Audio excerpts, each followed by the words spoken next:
Ravi loved his small cabin by the lake. It was not a big place, just 2 rooms and a porch, but it was peaceful. The cabin was built many years ago by his grandfather, who had worked as a plumber in the town. The wooden walls carried the smell of pine, and the sound of water from the lake always gave Ravi a sense of calm. The cabin had one thing that made it special. Under the ground, hidden in the soil and rocks, was a wide water line that connected not only to his cabin but also to the houses of the entire neighborhood nearby. His grandfather had laid that main line long ago, and over time, the whole community had built their houses and connected their plumbing to it. Nobody really thought much about it anymore. To them, it was just the water system. But Ravi knew every pipe, every valve, every turn of that line. He never told anyone, because he never needed to. Water flowed, people lived, and nobody asked questions. Ravi only maintained the system when there was a leak or break. He did it quietly, without drawing attention. The neighbors thought the town handled the water, but in truth, it was the line his grandfather had designed, and Ravi kept it alive. Then came the Homeowners Association, or HOA. It was a group of neighbors who wanted to control how people used their properties. They made rules about fences, grass, paint, and even porch furniture. At first, Ravi ignored them. His cabin was on the edge of the lake, surrounded by trees, and he liked it that way. But the HOA didn't like his cabin. They said it looked too old and did not match the style of the neighborhood. One morning, a man named Paul, who was the head of the HOA, knocked on Ravi's door. He wore a neat blue shirt and carried a clipboard. His smile was polite, but his eyes were sharp. "Ravi," he said, "we've had several complaints about your cabin. It doesn't meet the community standards. We need you to paint the walls, change the porch railing, and remove that old mailbox." Ravi leaned against the doorframe and looked at Paul. "This cabin has been here before your HOA even existed," he said. "It's fine the way it is." Paul's smile faded a little. "We're only asking you to follow the rules. If you don't, there could be consequences." Ravi did not reply. He simply closed the door.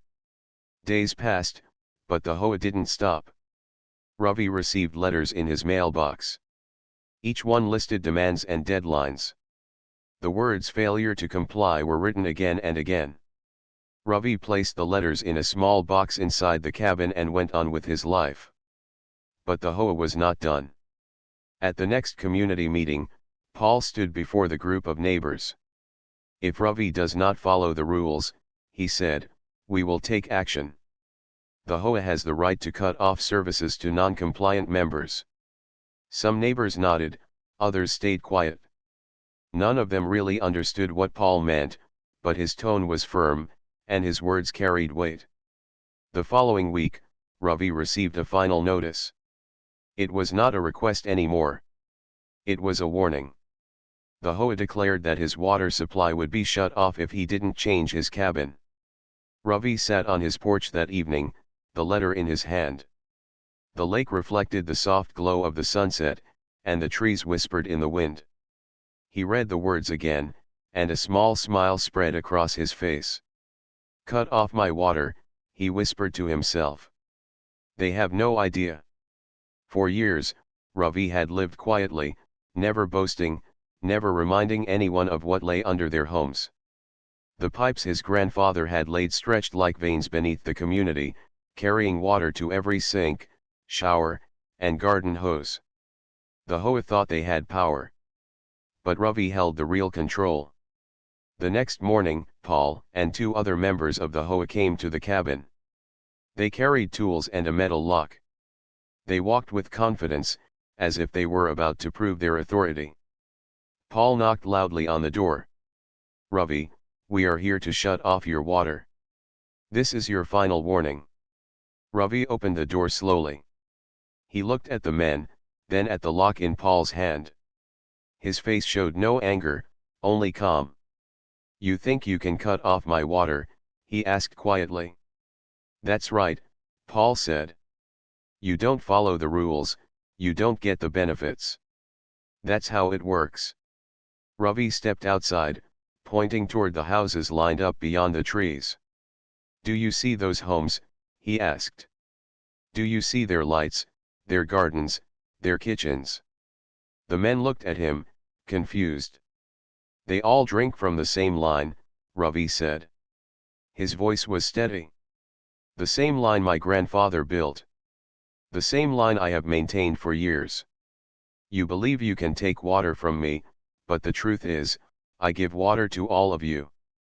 Paul frowned, not sure if Ravi was serious. But the other two men shifted uncomfortably. Ravi turned and walked to the edge of his porch. He pointed to a small iron cover in the ground. With a single twist of the old valve beneath it, he could make every faucet in the neighborhood run dry. The HOA members stared, their confidence slipping away. For the first time, Paul had no words. Ravi looked back at them. So tell me, he said softly, who is really in control? The evening sun glowed over the lake, and silence hung heavy in the air. The battle between one cabin owner and the HOA had only just begun. The next morning was calm at the lake. Birds sang in the trees, and soft ripples touched the shore. Ravi sat on his porch with a cup of tea. He had not slept much after the meeting with Paul and the HOA men. Their surprised faces replayed in his mind. He could almost laugh, but he knew this was not over. The HOA was not the kind of group to back down after being challenged. Paul, in particular, had a habit of pushing harder when someone resisted him. He liked to show power. And now that Ravi had revealed a piece of truth about the water line, Paul would surely try to test him. Around noon, Ravi heard the sound of footsteps. A young man named Arun, who lived a few houses down the road, walked up to the cabin. Arun was carrying a bucket and looked worried. Ravi, Arun said, I don't know what happened, but our water stopped this morning. My wife was in the middle of washing dishes, and suddenly nothing came out. A few other neighbors are having the same problem. Do you know anything about it? Ravi stood, set down his cup, and nodded slowly. He had expected this. It was clear that Paul had tried to tamper with the system. Come with me, Ravi said. They walked a short distance behind the cabin, to where the old main pipe was buried. Ravi knelt down, brushed away some soil, and opened a small cover. Inside was a junction of valves and metal fittings, old but still strong. He studied it, then gave a small sigh. Someone closed this valve, Ravi said, pointing to the heavy wheel that had been turned tightly shut. Arun frowned. Who would do that? Ravi gave him a knowing look. The HOA. They wanted to cut my water. Instead, they cut their own. Arun's eyes widened. You mean this line, this is the one that gives water to all of us? Yes, Ravi replied calmly. My grandfather built it before this place had streets or rules. It runs under every house. Without it, there is no water here. Arun looked shocked. He had lived in the community for 3 years and never once thought about where the water came from. Like everyone else, he assumed the town provided it. Ravi reached down and turned the valve back open. A rush of pressure filled the pipes beneath the ground. Far away, faucets began to run again. The problem was solved in seconds. Arun let out a relieved laugh. Ravi, you saved us. Thank you. I don't think the others know what's really going on. Should I tell them? Ravi shook his head. Not yet. They will know soon enough. But for now, let them see the truth on their own. Later that day, Paul arrived again, this time with 2 other board members. Their steps were heavy, their faces stern. Ravi was on his porch, waiting. Paul crossed his arms. You think you scared us yesterday? You cannot threaten the HOA. Ravi tilted his head. Threaten? I did nothing. I only told you a fact. Without this line, there is no water for you or anyone else here. One of the board members, an older woman named Linda, spoke up. Ravi, if this is true, then why have you kept it secret all these years? Why not let the community know? Ravi looked at her with patience. Because it was never a problem. The water flowed, and everyone lived in peace. I maintained it quietly, as my grandfather asked me to. I had no reason to make it about power. Paul stepped closer, his voice sharp. You're lying.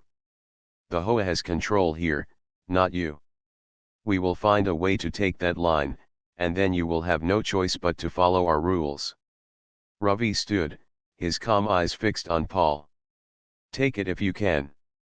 But you don't understand the system.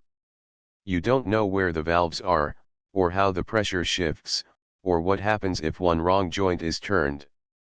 If you play with it, the whole neighborhood will suffer. The two board members exchanged uneasy looks. Paul, however, did not back down. We'll see, he muttered before turning and leaving with the others. That evening, a few neighbors came to Ravi quietly. Arun had told some of them about what he had seen. A man named Omar, who lived near the main road, spoke nervously. Ravi, is it true that the water line comes from your cabin? Ravi did not lie. He nodded. Yes, it is true. The group looked at one another, surprised and worried. Some seemed relieved, knowing someone was watching over the system. Others looked troubled, fearing what the HOA might do next. Ravi told them the same thing he had told Arun. As long as the line is respected, everyone will have water. But if someone tries to use it as a weapon, then the whole community will face the result. The neighbors left, still whispering among themselves. Word would spread quickly now. As the sky grew dark, Ravi sat on his porch once more, looking at the quiet lake. He knew the coming days would not be easy. Paul would not stop. The HOA would push harder, trying to break his calm and force his hand. But Ravi also knew something else. His grandfather had taught him the system like a father teaches his son. He knew the lines better than anyone. And if the HOA wanted a fight, they would learn a lesson hidden deep under the ground. The water that flowed through the pipes was more than just a resource. It was history. It was power. And it was the one thing the HOA could never truly take from him. The next few days passed with an uneasy calm. Water was flowing again, but the air in the community felt heavy. Neighbors whispered in groups, and some avoided speaking at all. Everyone had heard about what Ravi said, and though some trusted him, others were frightened. If one man controlled the water, what would happen if there was conflict? Paul, the head of the HOA, saw this fear as an opportunity. He called a special meeting in the community hall, where about 30 people gathered. The air buzzed with worry. Paul stood at the front, his voice loud and confident. We cannot allow one person to hold power over all of us. It is dangerous. What if he decides to shut off our water? What if he raises demands? This is not safe. Some people nodded, but others shook their heads. Arun stood up from the back. That's not true. Ravi never asked for power. He has been keeping the system alive for years without telling anyone. If not for him, we would not even have water today. Murmurs filled the room. Paul raised his hand for silence. He is only one man. We are a community. We must take control of our own services. I have spoken with a contractor who can dig a new line and separate us from his control. The crowd gasped. Digging a new line would mean tearing up roads, yards, and driveways. It would cost a fortune.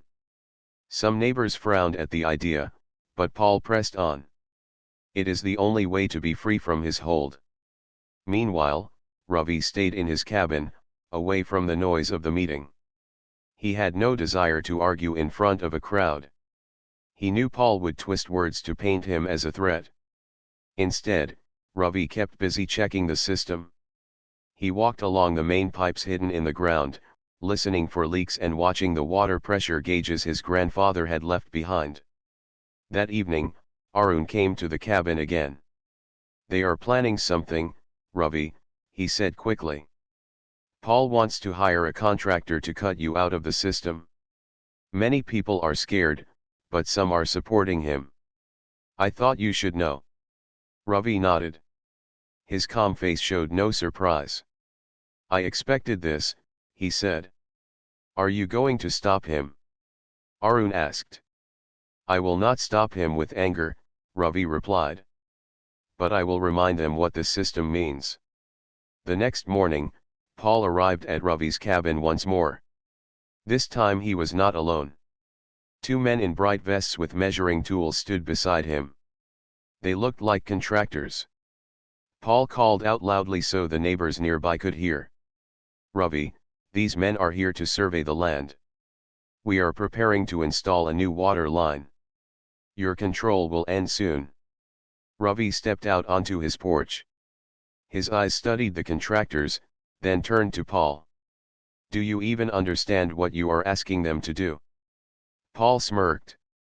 "Yes. We will replace your line and connect directly to the city." Ravi shook his head. "The city never placed lines here. That is why my grandfather built this one. If you dig blindly, you will hit rocks, roots, and unstable soil.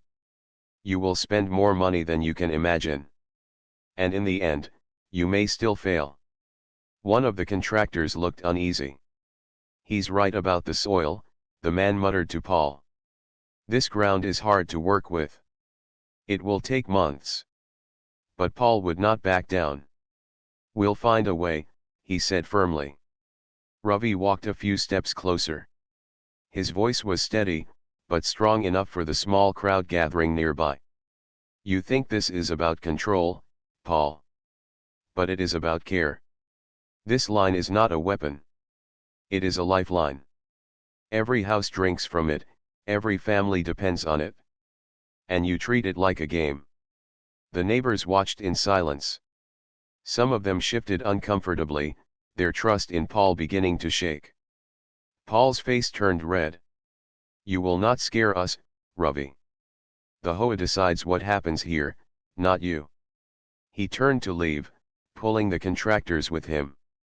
That night, Ravi sat by the lake, thinking. He knew Paul would not stop. He also knew the neighbors were caught between fear and trust.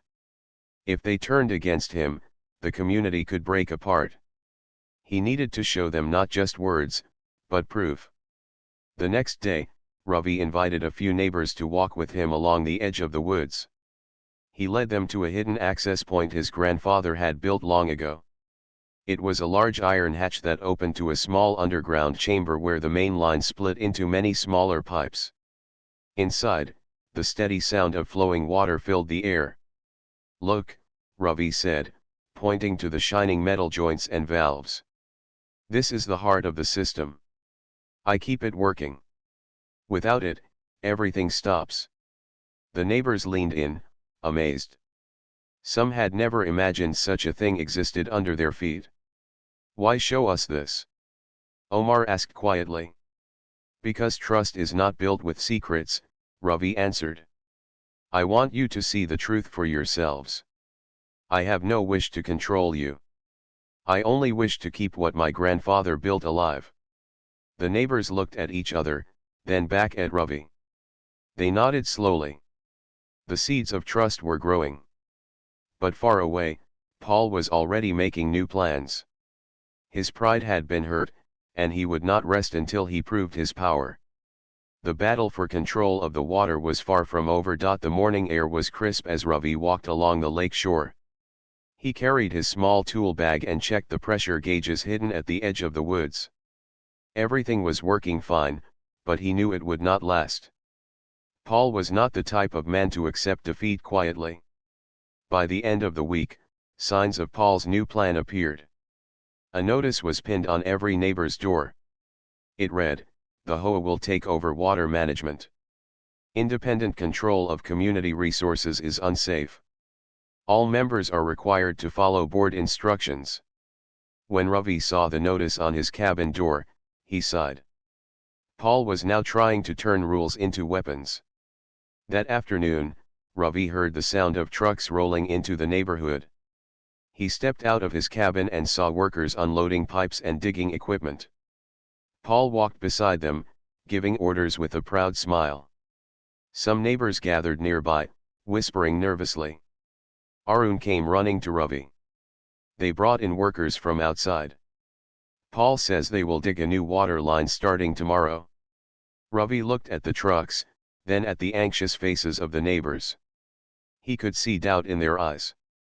Many of them feared losing water during the construction. Some feared the high cost. That evening, the community held another meeting. The hall was filled with people, their voices buzzing with concern. Paul stood at the front again, raising his hand for silence. "My friends," Paul began, "we are making progress. Soon, no one will be under Ravi's control. We will have our own new line, and the HOA will manage it fairly." A few people clapped, but most stayed quiet. Then Omar spoke from the back. "Paul, do you even know how much this will cost us?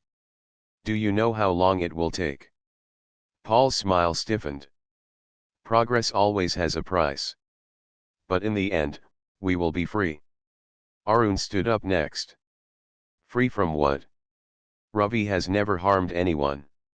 He has kept the water flowing for years without asking for anything.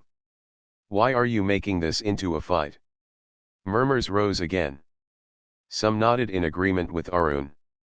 Others still looked uncertain. Paul's voice grew louder. "If you cannot see the danger, then you are blind. One man should not control our lifeline. This is about safety." At that moment, Ravi rose from his seat. His calm presence drew all eyes.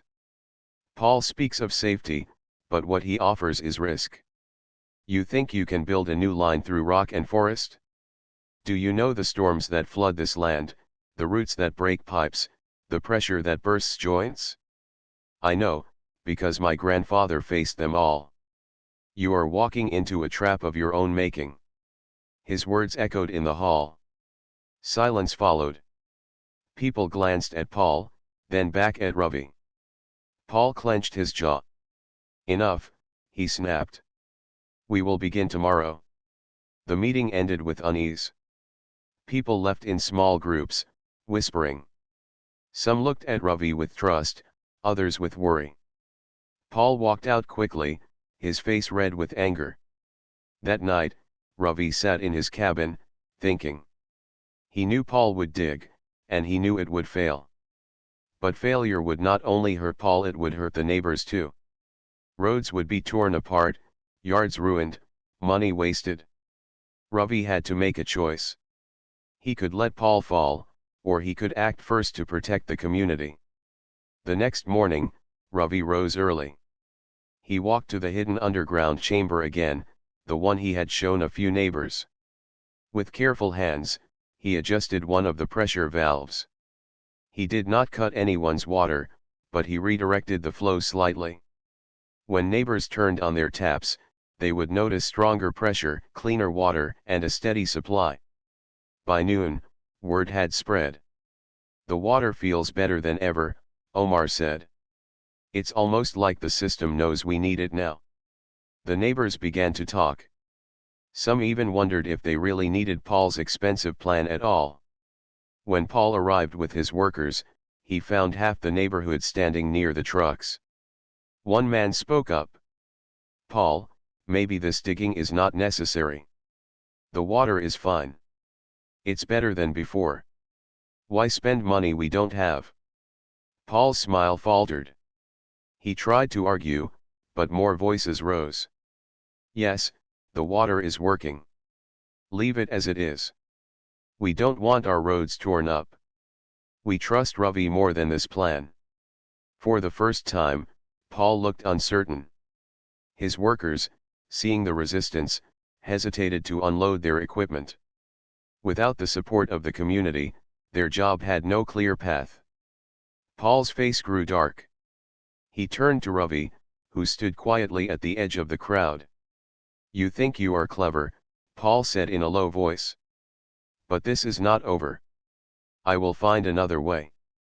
Ravi only gave a small nod. "I am not here to fight, Paul. I am here to keep the water flowing. Remember that." The crowd began to disperse, the workers climbed back into their trucks, and Paul walked away stiffly, his pride wounded once again. But Ravi knew Paul was not finished. A man like him would never stop until he felt victorious. The question was not if Paul would strike again, but how. As the sun set over the lake, Ravi stood by the shore, watching the golden reflection ripple across the water. He had won this round, but the battle beneath the ground was far from over. The days that followed were quiet on the surface, but Ravi could sense the storm building. Paul had failed with his workers, failed with his meetings, and failed to convince the neighbors that a new line was needed. Yet Ravi knew that Paul's pride would not allow him to stop. The calm ended one night when Arun knocked on Ravi's cabin door. His face was pale.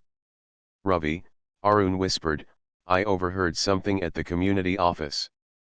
Paul has hired a few men to tamper with the line. He wants to prove you cannot control it. They are planning to shut down the valve near the road tonight." Ravi set down his lantern. His jaw tightened. Tampering with that valve could do more than stop water. It could burst the joints, flood the soil, and even damage homes nearby. "Thank you for telling me," Ravi said. "Stay inside tonight. This may get dangerous." Arun nodded and left. Ravi picked up his tool bag and walked into the darkness. The moonlight shone on the narrow road as Ravi moved quietly toward the spot where the old road met the trees. Hidden under a metal cover was the main road valve, one of the most important points in the entire system. As he approached, he saw shadows moving. 3 men stood there, one of them holding a heavy wrench. Paul was with them. His voice was sharp in the still night. "Turn it now. I want to see his power gone by morning." The men bent over the valve, struggling to twist it. But Ravi stepped out from the shadows. His calm voice cut through the night. "Stop." The men froze. Paul spun around, his eyes narrowing. "You again," he hissed. "You think you can scare me with your calm words? This ends tonight." Ravi walked closer, steady and unafraid. "Do you even know what happens if you close that valve too quickly?" Paul frowned. "The water stops. That's the point." "No," Ravi said firmly. "The pressure will back up. Pipes will burst under your own houses. Basements will flood. The ground will break. You are not shutting me down, you are putting your neighbors in danger." The workers hesitated. One of them lowered his wrench. "Is that true?" he asked nervously. Ravi nodded. "It is. This line is old but strong. It must be handled with care. One mistake, and the damage spreads to everyone." The men exchanged uneasy glances. Paul's face turned red. "Don't listen to him. He's lying to keep control." Ravi stepped closer to the valve and placed his hand on it. "If you want to learn the truth, then fine. Try it. Close it, and tomorrow you will see the ruin with your own eyes. But when it happens, remember that it was your hand that caused it, not mine." His calm challenge shook the workers more than any threat. None of them moved. Finally, one man shook his head. "I'm not doing this. I didn't sign up to destroy people's homes." He dropped the wrench and walked away into the night. The second man followed, leaving only Paul standing with clenched fists. "You can't hold this forever," Paul spat. "The HOA will win. I will find a way." Ravi met his angry eyes. "This is not about winning. It is about water, about life. You treat it like a prize to grab. That is why you will always lose." Paul turned sharply and stormed off into the darkness, his footsteps echoing on the road. Ravi sighed and knelt by the valve. He checked the pressure, tightened a joint, and made sure nothing had been damaged. Only then did he walk back to his cabin, the lake glowing under the moon. The next morning, the community woke to whispers. Some neighbors had seen Paul and his men in the night. Others had heard the noise near the road. Soon, the story spread. By afternoon, Omar and several others came to Ravi's cabin. "Is it true?" Omar asked. "Did Paul really try to shut down the main line?" Ravi did not hide it. "Yes. He brought men to the valve. If they had turned it, the pipes would have burst. I stopped them." The neighbors looked shocked. Murmurs ran through the group. Some were angry, others frightened. "How could he risk all our homes like that?" one woman asked. Ravi did not answer. The truth was clear to everyone. That evening, a group of neighbors gathered without the HOA board. They met by the lake, where the air was calm, and spoke in low voices. Many had lost faith in Paul's leadership. "Ravi has kept us safe," Omar said. "Paul nearly destroyed us. We must decide who we trust." Most agreed. Trust was shifting, slowly but surely. Paul still had authority as head of the HOA, but his grip was weakening. The people had seen who truly cared for their water and who only cared for power. Back in his cabin, Ravi sat quietly. He knew the community was beginning to see the truth, but he also knew Paul's pride would not let him stop. A desperate man always tries one last move, and Ravi could almost feel it coming. The pipes under the ground hummed softly, carrying water to every home. They carried more than water, they carried the weight of choice. The community was standing at a turning point, and soon, they would have to decide once and for all who they would follow. The night was quiet, but Ravi could not rest. He sat on his porch with his lantern, listening to the soft hum of crickets and the ripple of the lake.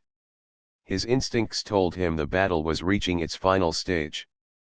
Paul had already tried meetings, contractors, and sabotage. There was only one thing left: a desperate act. At sunrise, his fears proved right. Arun rushed to the cabin, out of breath. "Ravi," he said quickly, "Paul has called a secret board meeting. I heard him speaking to Linda and 2 others. He wants to cut the line completely and claim the city will replace it.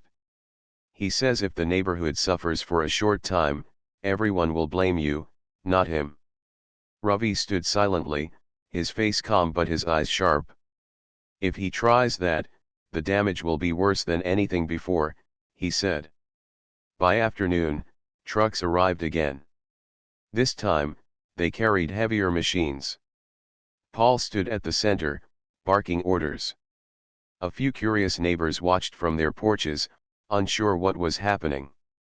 Ravi walked toward the site with steady steps. The machines were parked near the main access point, the one Ravi used most often. Workers were already setting up drills to break the ground. Paul saw him and smirked. "Ah, here he comes. You will not stop us this time. By tonight, this line will be gone, and your control with it." Ravi looked at the workers. "Do you know what you are about to do?" he asked calmly. "This line is pressurized. If you cut into it without care, the water will burst out like a river. Soil will collapse, and your machines will sink into mud. You will destroy the ground you stand on." Some of the workers hesitated. One looked nervously at Paul. "Is that true?" he whispered. Paul waved his hand. "He's only trying to scare you. Break the ground." The drill roared to life. Its teeth bit into the earth, sending vibrations across the road.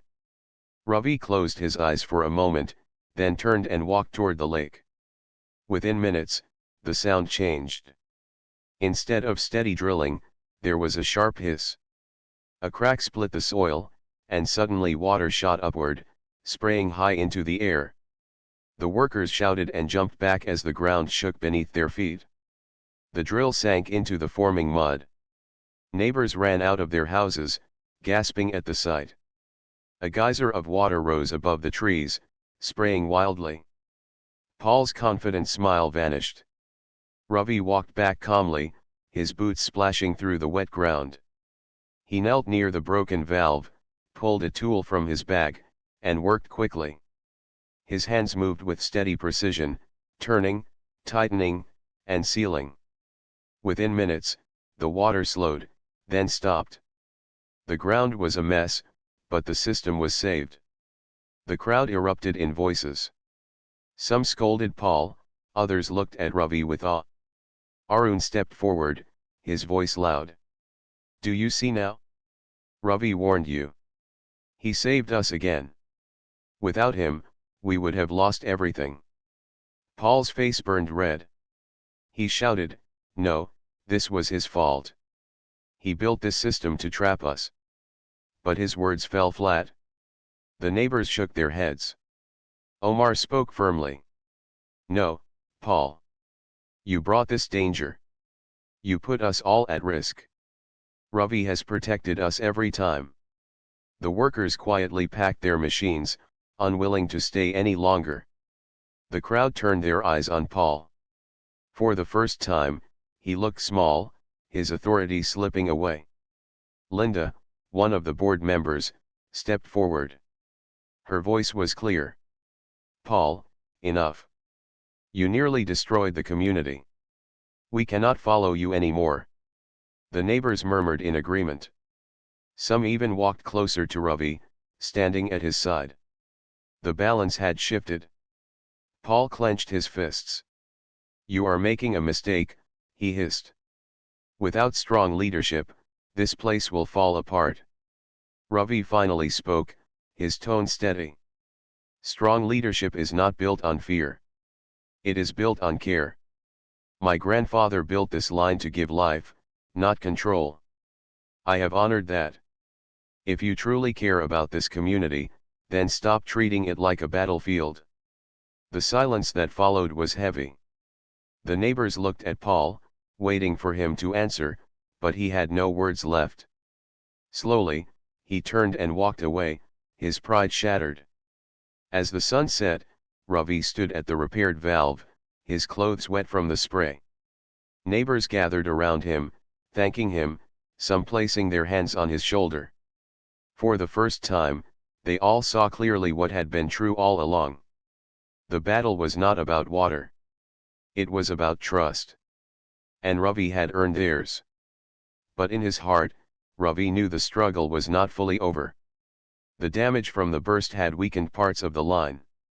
Repairs would be needed, and he could not do it alone. If the community truly wanted peace, they would need to stand with him, not against him. He looked at the faces around him, hopeful yet tired. The final choice now rested with them. Would they come together to protect what his grandfather had built, or would they fall back into division? The lake reflected the fading light, calm once more, as the community stood on the edge of a new beginning. The morning after the water burst, the air around the lake felt different. The ground was still damp, and muddy patches showed where the geyser had erupted. Birds perched on branches, chirping as if nothing had happened, but for the people of the community, everything had changed. Ravi stood by the cabin with Arun, checking his tools. The valve he had sealed was holding, but it was only a temporary fix. "This will not last long," Ravi said softly. "The line needs stronger repair. If we leave it, another break will happen." Arun frowned. "Do you think the neighbors will help this time?" Ravi looked out across the water where houses dotted the shore. He sighed. "That is their decision. I cannot force them. But I will do my part." By noon, word spread that the board had called an open meeting. Everyone was invited. The small hall near the lake filled with people, voices rising in whispers. Some looked nervous, others curious. Paul sat near the front, his face stiff, but his usual confidence was gone. Linda and two other board members sat beside him.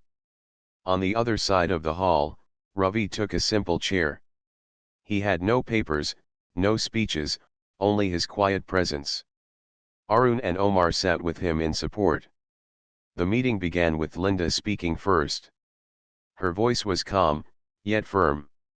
We all saw what happened yesterday. We nearly lost our water, and with it, our safety. This happened because of poor judgment. Mistakes were made, and we must face them honestly. The crowd murmured in agreement. Paul leaned forward. Mistakes were made because one man refuses to share his control. He hides the system, keeps it secret, and makes himself the only one who can manage it. That is dangerous. Ravi stood slowly.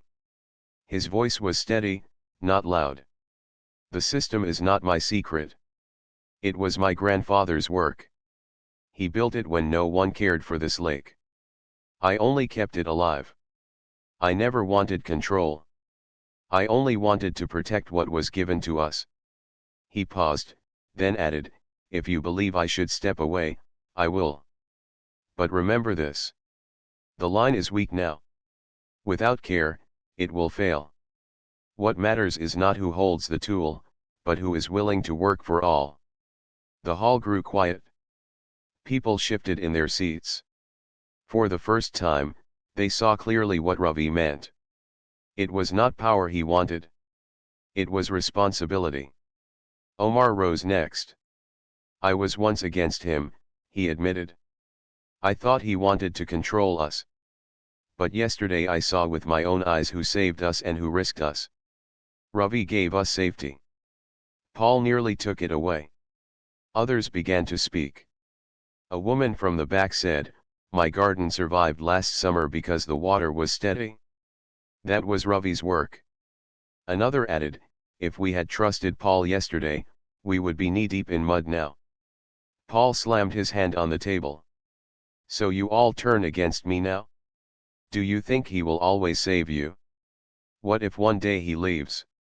Ravi turned to face him. Then I hope by that time, the community has learned to stand together. No one person should hold everything. Not me, not you. The weight of his words settled over the hall. Linda looked at the people, then at Paul. Her expression hardened.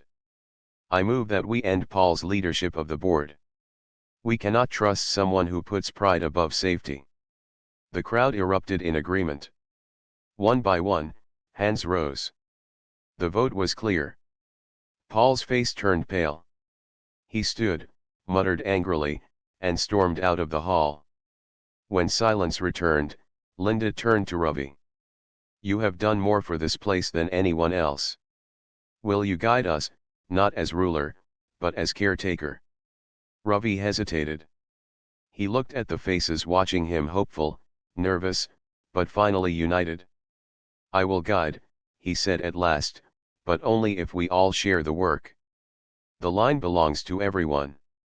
If we care for it together, it will care for us. The people nodded, some even smiling. For the first time in months, there was no fear, no fighting. Only a sense of belonging. In the days that followed, neighbors came to the line with tools, shovels, and supplies. Ravi showed them how to reinforce the weak points, how to watch the pressure, and how to maintain the valves. Children carried buckets of sand and small stones, eager to help. Even those who once doubted him now worked side by side. The sound of hammers and voices filled the air, but this time it was not noise of conflict. It was the sound of building, of healing. Together, they repaired what had been broken. One evening, when the work was done and the water flowed smoothly again, Ravi stood at the lake's edge. The sunset painted the water gold. Arun came and placed a hand on his shoulder. It seems your grandfather's gift is safe, he said. Ravi smiled faintly. Not because of me. Because the people chose to protect it. The lake shimmered in the fading light, calm and strong. The battle with the HOA was over. The cabin still stood, the water still flowed, and the community had finally learned the truth. Strength was not in control. It was in unity. And that was something no one could cut off.